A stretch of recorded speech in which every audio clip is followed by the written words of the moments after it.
Let me ask you, Gen Z people, a question. Did you have cable as a kid growing up? If you said yes, get out.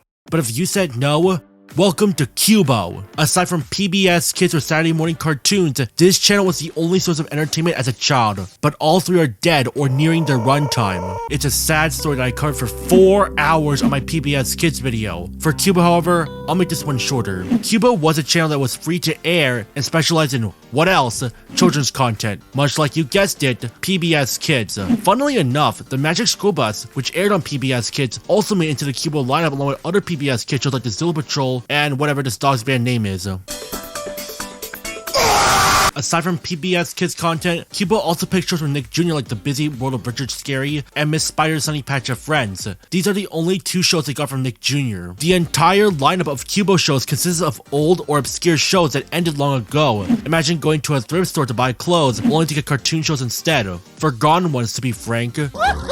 You do recognize some of them, like Bob the Builder or Archie's Weird Mysteries. This is our Riverdale before Riverdale, and Riverdale sucked ass. If you look at Qubo's list of programming, you'll notice that it contains a combined amount of both educational content from PBS KIDS and non-educational content from obscure networks or whatever the hell Clash of the Titans was. Damn, that was the best Qubo show on the network. Qubo also had originals, quote on that, but not as many as you think. You thought PBS KIDS was the only free kids network to have originals? Check out Qubo instead with these 3 original shows. My Friend Rabbit, Turbo Dogs, and Sheldon. They were the only shows Qubo had that were original in its lifetime. And I'm right, in its lifetime, because Qubo is literally dead. You still in denial of PBS KIDS being dead? Because Qubo's a dead horse, literally. To put it simply, acquiring old media to air on your network may alienate some older fans because they have watched it on networks that originally aired. Remember, the Zilla Patrol was originally a PBS KIDS cartoon, and those PBS KIDS people watching this would be confused about Qubo acquiring the air rights to this show. But like most networks, Qubo eventually downsized and turns on the network itself before eventually biting the dust in 2021.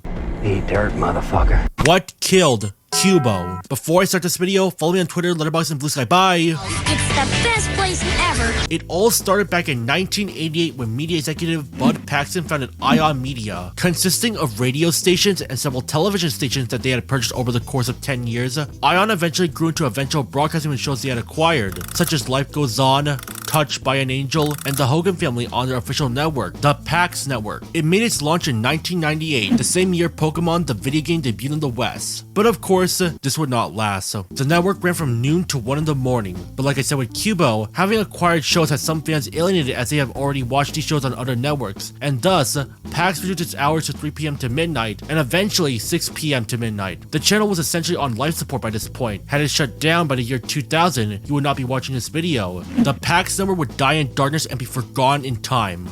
But enter NBC. NBC walked up to the PAX network and proceeded to buy a 32% stake from Paxton. But Paxton loved the network Telemundo so much that he said it was not for sale. This culminated in a lawsuit filed against Paxton by NBC, which resulted in Paxton leaving the company and being replaced by Brandon Burgess as the CEO. Not really much when it comes to any drama such as sexual harassment, a toxic work environment, crunch, or simply rushing out development, which I recently discovered happened to the Day on Tiger COVID special. That's not to say that rush developed media is inherently bad, as Fallout New Vegas and Dragon Age 2 proved it to be the case. Sarcastically. And when it comes to shows, does a Charlie Brown Christmas come to mind? The crew for that was only given 6 months to work, and while the special has some off-model moments, it made up for it with its charm. But back to Qubo, the PAX network.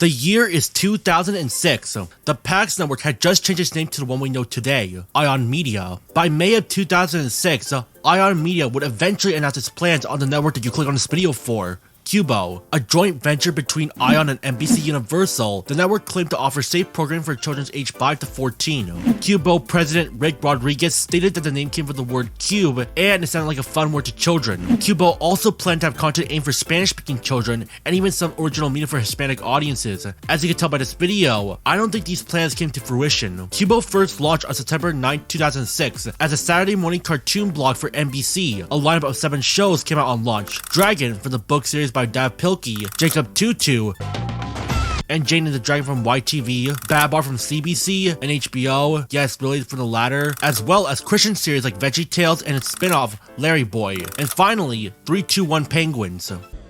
Kevin. Unfortunately, we know how far Christianity has fallen, and it has now become a right-wing source of plausible deniability. Anyway, the Christian morals were first edited out when VeggieTales and its spin-offs aired on NBC. However, after complaints with conservative parents, Won't somebody please think of the children? a representative from NBC spoke out that these edits were essential, as NBC doesn't promote any religious ideologies. VeggieTales creator Phil Vischer wasn't aware of these changes and would have refused to sign a contract with Qubo had he been aware of these edits. But he has acknowledged that not everyone in the world is Christian and was thankful that more people got to know about VeggieTales. I will admit that unlike everyone else, I have never heard of this franchise before until making this video, which isn't helped by the fact that Qubo ceased airing VeggieTales in 2009. I guess because I was focused on Fetch and the Electric Company, which were still airing around that year. Check out my PBS KIDS video on that for more info. Qubo immediately became a hit, and on January 8, 2007, Qubo would have its own network, the Qubo channel on Ion Networks, with Theodore Tugboat joining Qubo's lineup. With that, Qubo officially took off. With a mix of educational and non-educational children's shows, Qubo became the cool big bro to PBS Kids. PBS Kids was for nerds, Qubo was for big kids like me. Cable people, there's a door. Get out of here. As the network grew, Qubo began acquiring old shows that aired its run long ago. Shout out to the audience who remembers Alfred Mysteries, Clash of the Titans, Rescue Heroes, and Being Ian. Those were the shit as a kid. Like I said in my PBS Kids video, if you are watching a non-educational show as a kid with no cable, you feel like eating as a king. But with constant reruns, it does feel kind of boring. But Qubo didn't have as many memorable shows to me when watching it. Yes, I remember a lot of shows like Qubo, like the aforementioned ones I mentioned already. Most of the lineup from Qubo was just Unlike PBS Kids, Qubo maintained its quality even as it was nearing its final years. And eventually, it went out with an uproarious whimper. Yeah, I didn't know Qubo ceased to exist until I came across this video from Qubo characters seeing their heads blasted off with a shotgun, which, might I reiterate, is a prank video, but what influence the creature had to make this video? The timeline is now grown up. NBC Universal announced two big news, that it was being acquired by Comcast since 2011, and that it was dropping out of the joint major with Ion Media. This meant that Qubo on NBC was being discontinued and replaced with NBC Kids and Me Telemundo. Both blogs were going to be operated by PBS Kids Sprout, which also was a joint venture between PBS, Comcast, Sesame Workshop, and Hit Entertainment. Funnily enough, NBC Universal eventually became the sole owner of Sprout in 2013, intending on developing original programs. And with NBC out of the venture, Qubo lost the right for all of NBCU's kids programming, relying on whatever they could scratch that was up for grabs. That doesn't mean Qubo was dead yet. Back in 2010, Qubo would launch a new block, Night Owl, filled with shows that were so cool, and pretty sure a lot of this was Filmation stuff. But whatever, Qubo was taking off and... Oh. I guess Qubo lost the right to Filmation stuff after its owner, Classic Media, was acquired by DreamWorks in 2012. But whatever, Qubo can replace that with their old content. Following its restructuring, Qubo was back on the air, with newly acquired shows such as Guess with Jess, Animorphs, and Archie's Weird Mysteries. We were dining and resting easy knowing that Saturday morning cartoons were on its last... legs. But despite that, kids with no cable were carrying on. They had two channels, at least to me, that had children's entertainment for low-income families with no Teen Titans Go or SpongeBob SquarePants. PBS Kids and Qubo get it by now, but the rise of the internet and upcoming shows on streaming services like Stranger Things, The Boys, and The Mandalorian meant that both cable and non-cable channels were at risk. Streaming shows will allow you to watch it anytime you wish, especially if a show airs while you're at school or work. Another downside regarding over-the-air networks is that it's more expensive than just buying a streaming service. You are simply forced to buy a bundle you pay monthly. It's like getting a loot box in a video game. You may get one or two good networks, but you'll get a bunch of boring stock comedy or drama as well. A treasure card? No, thanks, I just want a pet. No pet here. With streaming, you'll not only get good shows, but also pay less and get the content you want to watch. I remember that I had to watch a boring stock channel when I was at my friend's house because he had cable. Some of them didn't even have full motion video. It was just a stock image of a man with audio of someone saying boring marketing stuff that I would write a little gun and shoot myself. Plus, you have to buy the Ultimate Edition to get everything. Or at least most of it. Where's regular HBO? Yes, Ubisoft copied from this. If I wanted to get the Nick Jr. or Nicktoons channel from DirecTV, I had to pay extra for it. This doesn't happen for Disney Jr. or Cartoon Network, just Nick in general. Darn you direct. And as far as I know, HBO is not included in DirecTV. And the reason why I chose DirecTV is that it's the easiest in telling you what you are going to get when you buy their bundles. Sometimes you may not be helped at all in what you get, and sometimes you're asked to call a provider, which I do not want to do because I'll piss on my family. Ubisoft did something something right by learning about cable network bundles, and I thought we were supposed to be angry at the company for forcing DEI. So how does streaming not only affect cable, but non-cable shows as well? The internet was becoming more readily accessible, especially to those with low-income families. The internet has more features than a cable network. You can browse through Twitter, X, come on with your sir, watch YouTube videos, and more importantly, discover pirating. Like I said with my PBS Kids video, once these people discover pirating, they could watch whatever they want they could do legally with cable. I mean, sure, you'll get something in 144p quality, but the aspect of watching a Disney Channel show online you couldn't because you didn't have cable was a dream come true to any kid. And thus, what was the point of watching these boring networks when you have quality content at the tip of your fingers? Because the ships had set sail, Qubo and PBS's popularity began to wane. YouTube Kids didn't help any matters. Screaming YouTubers didn't help any matters. Kids were becoming more strongly influenced by their conservative parents through a stronger push for religious ideologies. Woke became a thing. Our country is a mess, and it will only result in more anger being thrown. But I'm not leaving Twitter because I got nothing to lose.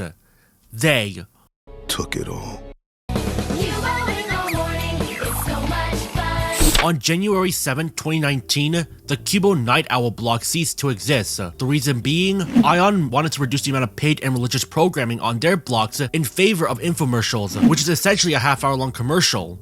But hey, Qubo is still around. Stranger Things 3 was around the corner at the time, and PBS Kids had just released Let's Go Luna.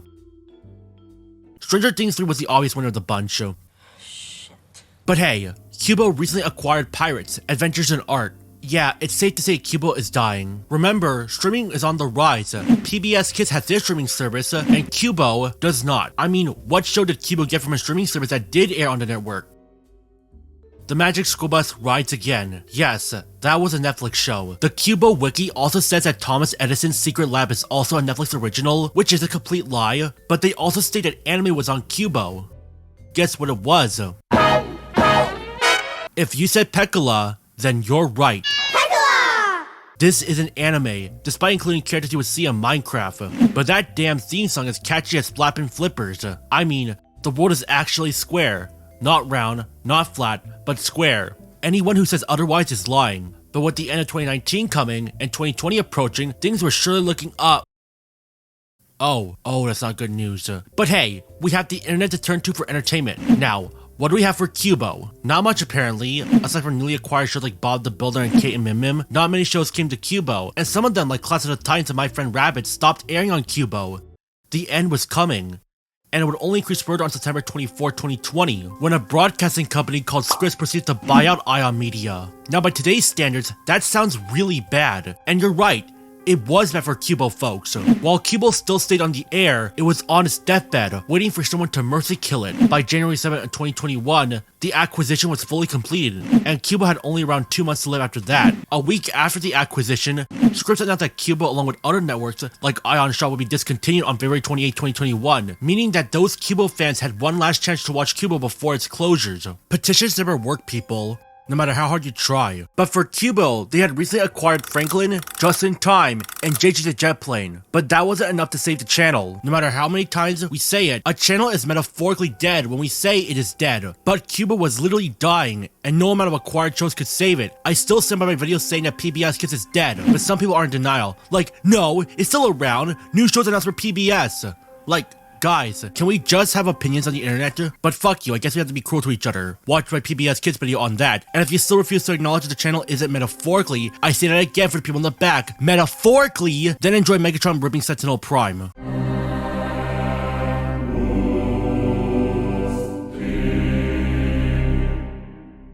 By February 26, 2021, the shutdown of Qubo began, and by March 1st of 2021, Qubo was officially dead. The outcry was inevitable. It was all sudden, and now the last network to have free children's content was PBS Kids. The last program varied to some networks. Some viewers state that Franklin was the last show on Qubo before it abruptly switched to a Scripps' own show. Others state that an episode of Inspector Gadget abruptly cut itself out and was left with this message. That's it? And others decided that scaring the internet would be really cool and be the most epic troll in 2021. You know what I'm talking about. Gotta admit, the second one where Inspector Gadget got canned and replaced by this message would make me piss my pants off. Not to say that one was creepy. Qubo is dead, there's no doubt about it. When there's evidence of it being dead, being right in front of your face, and you are still denying it, you're better off watching InfoWars instead, which at the time of this video's recording found a new owner. There are viewers of Qubo out there who blame Squid's for its closure, and I'm like, you're upset that a channel was shut down because of corporate mandate. There's a light bulb out on level P2! You can be upset over a channel being gone, but taking out your anger on a complete unrelated network will not bring Qubo back. Plus, you posted this video on YouTube. You could watch any Qubo show left there by whoever uploaded it, so you don't even lose whatever Qubo show is left. Qubo, despite being dead, will still look back fondly like many old networks and blocks. Being the other free option aside from PBS KIDS for low-income families made it gain a following in recent years. Its legacy will live on for Gen Z people. Now that Qubo is dead, I would like to show some highlights of the network at its peak. Literally.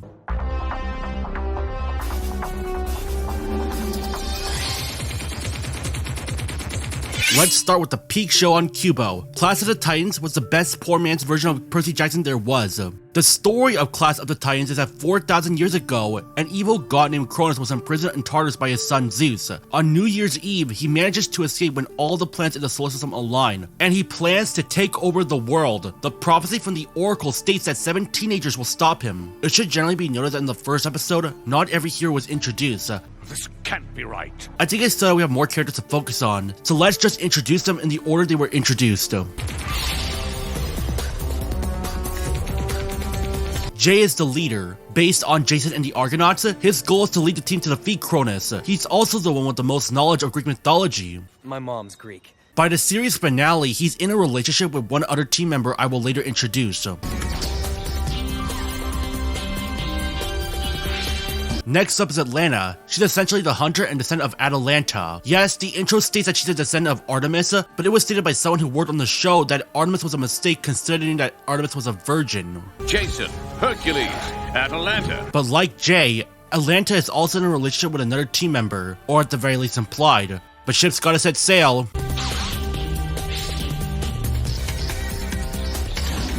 After that comes Harry. Born from Hercules and the strongest guy in the group. He's also a foreign boy and a granny's boy. Snack time. It should be noted that his voice actor is familiar. He's Red again. Hello, Tylson. The pacing for the first episode where these three are introduced felt way too fast, but considering that the episode is 22 minutes long, the writers have an excuse for the pacing. I can imagine what horrors you can bring if you have to introduce 7 characters in 11 minutes. It's too much. The next episode introduces 3 more heroes of Olympus. Archie, a warrior descendant from Achilles, Huh? A dog leash? is a jack of all trades because he has a wonky heel. In my opinion, he's my least favorite of the group because he's not interesting. He's just some guy we picked up on the street. That doesn't mean I hate him though. Besides, Archie has his moments like conquering the spear of water to save Atlanta. Don't you dare! Whoa. You swam? You needed me.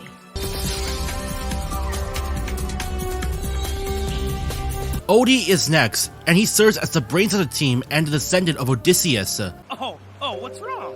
You're not smiling anymore. There was a specific episode in which he defended from the group, but it was all a ploy to get the beast taming staff that Cronus stole from Hermes. I will say he's my second favorite, with the best for last. Teresa the Fighter, based on Thesis. Compared to Atlanta's more tomboyish nature, Teresa is more girl, but that doesn't mean she can kick ass. There's also a mention of what happens to her in the final episode, but we'll get to that later. While all the other rich girls were bored, I was restless. Now that we got 6 of the 7 out of the way, let's talk about the animation. It's fine by 2000 standards, but it has not aged well. All right already. Okay. Yeah. Especially considering that the footage, while easy to find on YouTube, looks AI upscaled. You fool, it's broken. Without that, there's a sense of a budget restricting what the animators could do. Moving on.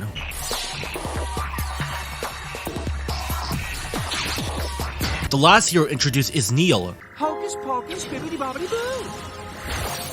Remember back in Martha's speech where the characters are in a play about playing as Greek characters from a myth? Imagine Narcissus, but as a dumb blonde. Me, my favorite character from the series, folks. Neil's not a fighter, but he makes up for it with... Tag, you're it.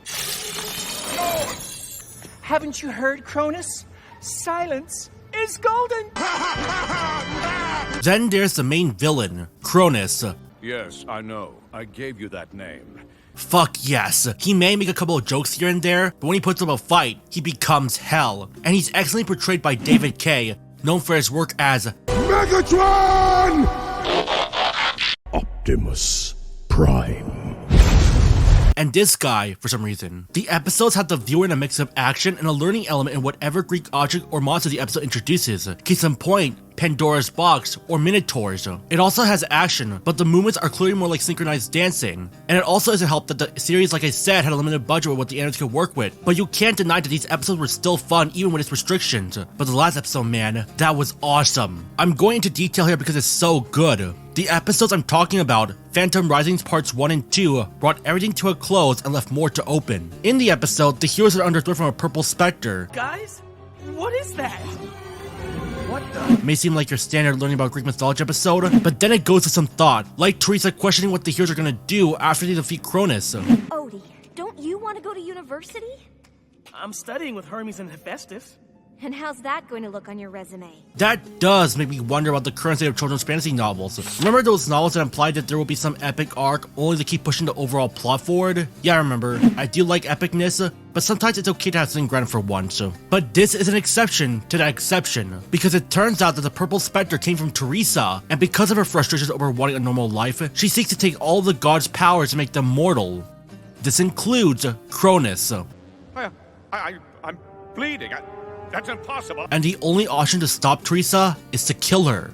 You want us to destroy her? Imagine watching this as a kid and hearing that to stop a fallen hero from destroying the world is through euthanization. Now that is a show meant for kids. I mean, the episode still has a fair share of flaws in the other episodes, like animation done on a budget, and the fact that because the episode is 22 minutes long, we must end things quickly. So Teresa must make the ultimate sacrifice, letting go of her powers at the cost of her life. Imagine the dead sounds of a little cringer watching the episode that would have occurred.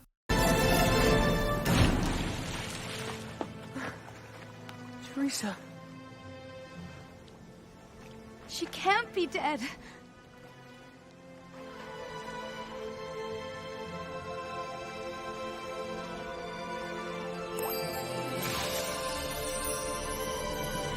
But thankfully, it's resolved with the kiss of life.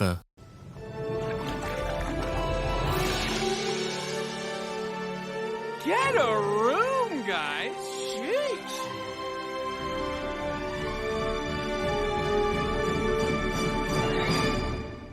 Now that is an ending. I mean, sure, we have Cronus still being out there, but the heroes vow to stop him for as long as it takes. And with that, I can say that Class of the Titans is Qubo's best show. It may have flaws like the animation and pacing, but you can't deny that when it was on Qubo for kids, they'll be hyperfixated on Greek mythology. There should have been a third season to wrap up the storyline, culminating in the ultimate defeat of Cronus. The heroes go their separate ways and vow to stop whatever danger that comes into their path. Maybe even crossover with Roman mythology while you're at it, or even pull a God of War 2018 and crossover with Norse mythology. And to add to that, why would the show call Atlanta as the descendant of Atalanta because Artemis was a virgin? You already have fictional gods running a school. You already have an evil god making some jokes when he's supposed to be the main threat. Because I don't like you. Now, will you put me down? And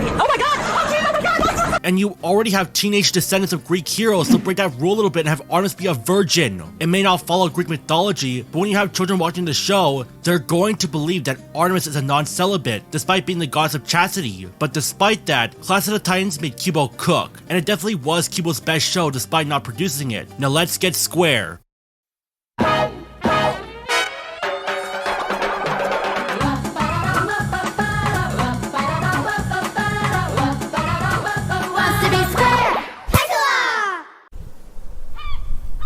So in case you haven't noticed, I like penguins. Very much. In addition to running an account on Twitter, I also mainly use the Untitled Penguin account on Blue Sky. By the way, follow it. I like penguins so much that I, as a penguin, saved the world from helicopter parents planning to brainwash their kids into watching slob like this. So watch that video for more context. Anyway, Pecola. Pecola serves as something special for Qubo because it's an anime. I'm seeing things. Now, you may call BS on that because there's no magical girls or super buff dudes in a fighting pose, but Pecola is meant to be grounded despite being set in a world of furries. Why are they called funny animals and TV tropes? What? Pecola is about the everyday misadventures of a hyperactive penguin also named Pecola in his hometown of Cube Town. Everyone loves juggling, I'll have a crowd here in no time. It's your standard cartoon, but you can't deny that the theme song is as cool as ice. The series consists of 26 episodes with 2 11-minute segments each, and all of them follow Pecola and his friends doing your standard conflicts. You kids in your epic story-driven cartoons, we have Pecola and his friends helping Coco find her voice and singing. Pecola being sad when he normally would get into mischief, or Pecola and his friends fighting a Yeti. I'm not going to talk about the show as much as Clash of the Titans, but I will talk about its creator, Naomi Iwata. If that name shakes some pudding to you, then that means he's also the creator of the Gregory Horror Show. So having a horror series about a guest in a creepy hotel to having something light and fun like Pecola is a massive stark contrast. The Gregory Horror Show never made it to Qubo.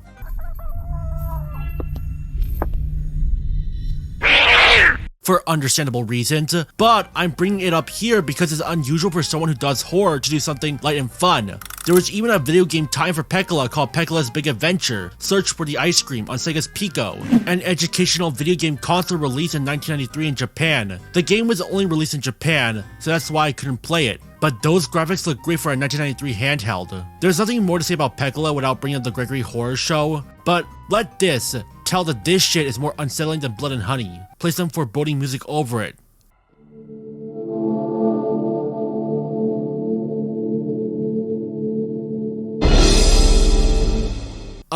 You know, this got too creepy. Rabbits.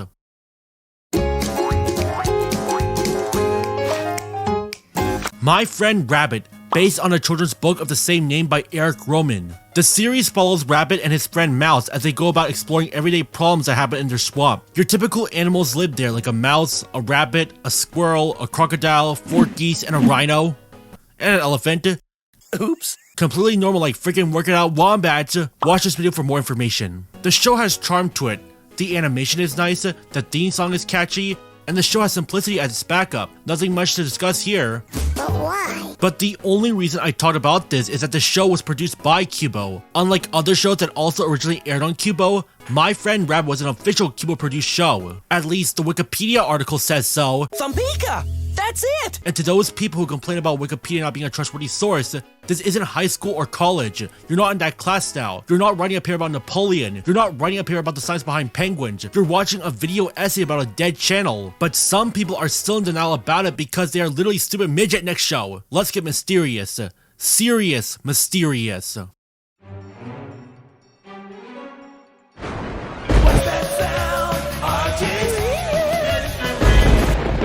Alfred, Hedgehog, and Archie's Weird Mysteries. You get a 2-1 Qubo people. They're both good in their rights that I couldn't decide which one to talk about. Let's start with Alfred Hedgehog. The title is called The Mysteries of Alfred Hedgehog, but we're just gonna call it Alfred Hedgehog. This is serious mysterious. The series follows 3 kids, a sane hedgehog named Alfred, a wallaby named Camille, and a cowardly skunk named Milo as they solve mysteries on their town of Gnarly Woods. Guys, a little help here?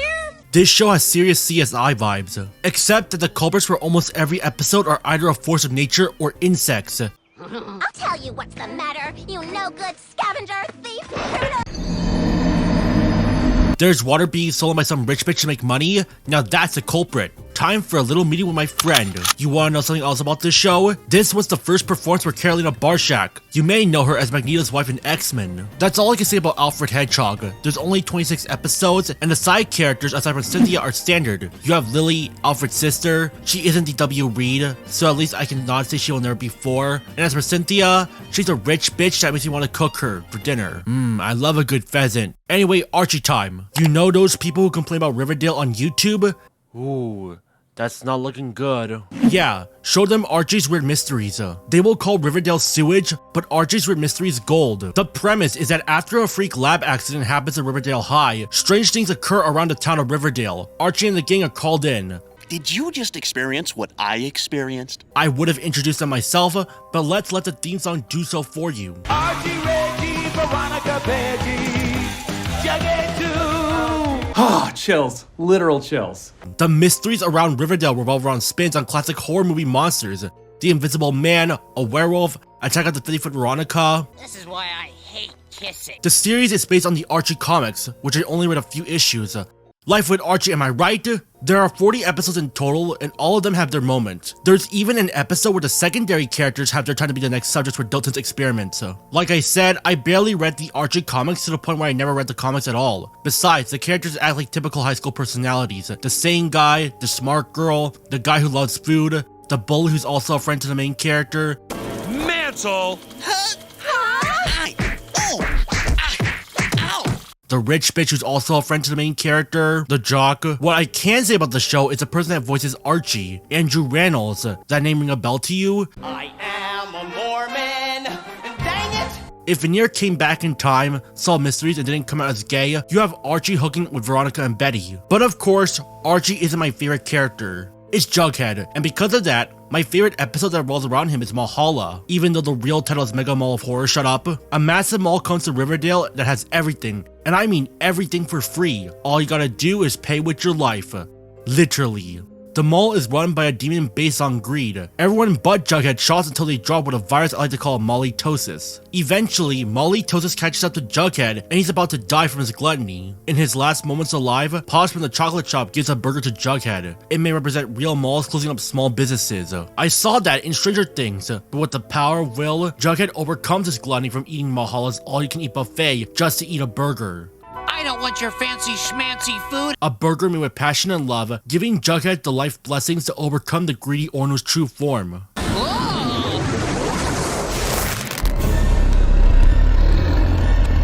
A predecessor of the Smile Demon. Jughead and the gang rips the credit cards provided by the Smile Demon's parent, breaking the curse that locks them in. It takes out Mahala too. And that's just one episode of Archie's Weird Mysteries. There are more batshit insane moments that makes Riverdale blush. So, to those people who hate Riverdale, watch this instead. You won't regret it.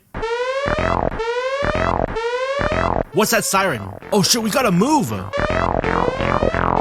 Let's move! Rescue heroes! Rescue heroes! That theme song is fire, and I mean it. Oh, it's spreading, it's spreading, it's spreading!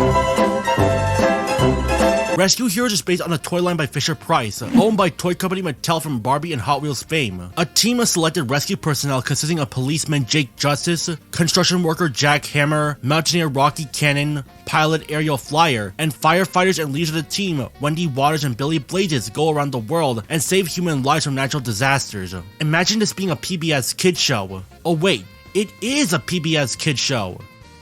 In terms of it learning because it's not a PBS Kids show. Yes, at the end of each episode, there is a PSA about proper safety tips provided by the heroes themselves. Mom, I don't want beans. Can I have pie?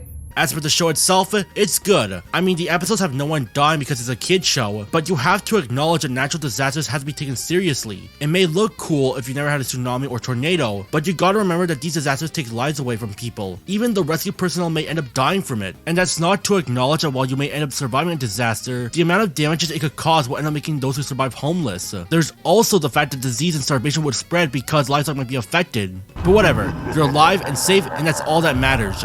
Rescue Heroes changes its animation style in the second season and now has a new name. Rescue heroes! Global Response Team. When I first saw this as a kid, I thought it was a spin-off, but no, it's the second season. They also changed the formula from 22-minute episodes to 2 11-minute episodes, although some episodes still were 22 minutes though. What happened to your mustache? Rescue Heroes also had a movie and revival.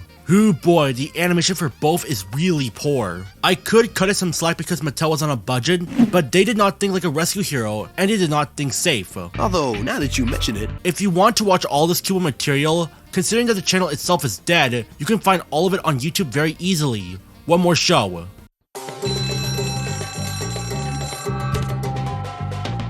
Jacob Tutu. Tutu. See how I repeated myself? See how I repeated myself? Okay, this got old fast, but that's the premise of Jacob Tutu, the misadventures of a child who's the youngest of 5 siblings. Jacob is known to repeat himself, so Tutu is in his name. What are we going to do? What are we going to do? As with many cartoons, Jacob Tutu is produced by a Canadian animation studio called Nelvana, which is also the same studio behind Redwall. Now that's impaling. Oh, yeah. Go away! I'm busy! Jacob also goes through a sucky school where my disc fat bastard named Principal Greedy Guts, and he also has to deal with this bitch named Sour Pickle. They use all the money for themselves while the kids deal with the breadcrumbs. I got a banana peel. Sometimes Greedy Guts just wants to troll Jacob, so it's clear that we have both an antagonist and protagonist. But it's not just a greedy principal and a bitchy teacher Jacob goes through. Have you heard of librarians? Or how about ninjas? How about library ninjas? Let me repeat that to those scratching their heads. Yes, library ninjas. And that's not all the crazy shit Jacob gets into. In old-time hockey, there is no around.